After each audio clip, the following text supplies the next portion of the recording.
I know this is difficult to believe, but I am the owner of two companies.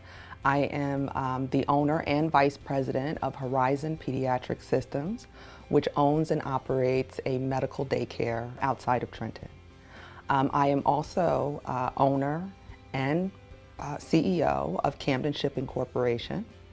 Camden is the first all-female shipping corporation of its kind in the history of the United States.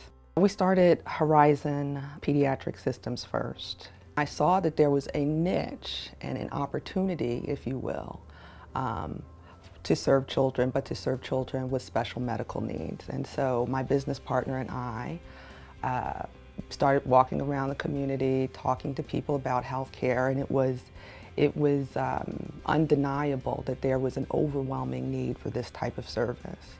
So we opened our doors in 2002, and we've had a waiting list ever since. I'm always going to give back to any community that I live in until I can't physically do that. That's a way of life. As Shirley Chisholm said, service is the price that we pay for the space we occupy on this planet. I've always had a passion for the water. My parents divorced when I was very young, and so I was always on a plane. And so flying out of Newark Airport, I got a glimpse of this whole different world.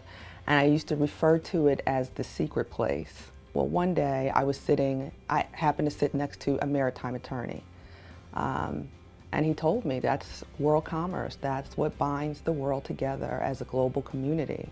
And if you want to know more about that, you should either go to a service academy or Tulane Law School. And I took his advice. I graduated from Rutgers, and then I attended Tulane.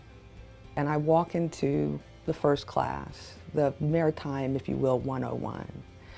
And I see all the guys, they have on the Marines, the Coast Guard, the Navy, you know. And I basically have on a shirt that says girl, I don't know.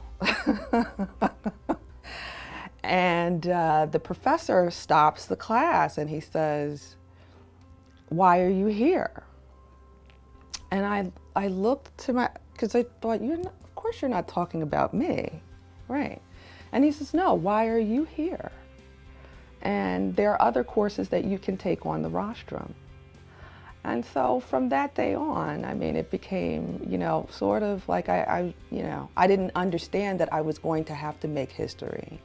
And so it was that was basically my first no. I'm relentless. I don't give up. And I think if you have a dream that's worth pursuing, then you have to have those qualities of never again understanding no. And not placing limitations on yourself. You're only limited by your own thought.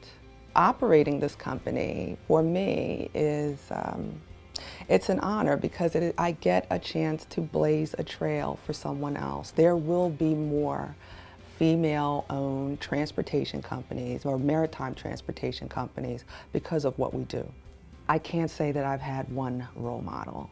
There have been so many people who have impacted my life. I literally stand on the shoulders of many people. But my grandfather in particular stands out. My grandfather was a sharecropper. He had a 6th grade education.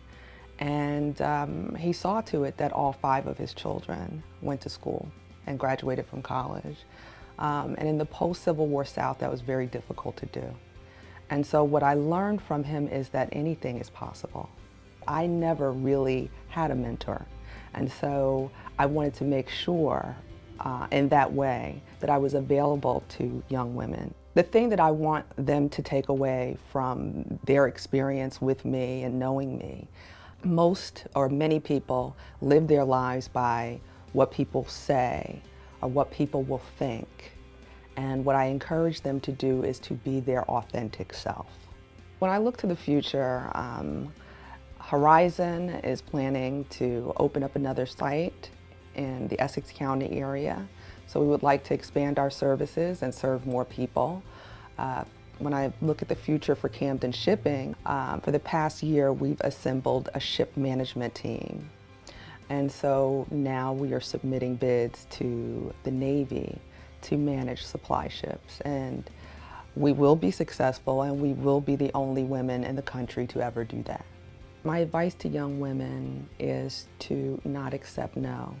I mean, we're literally standing on a mountain of no's, and we have a successful company today.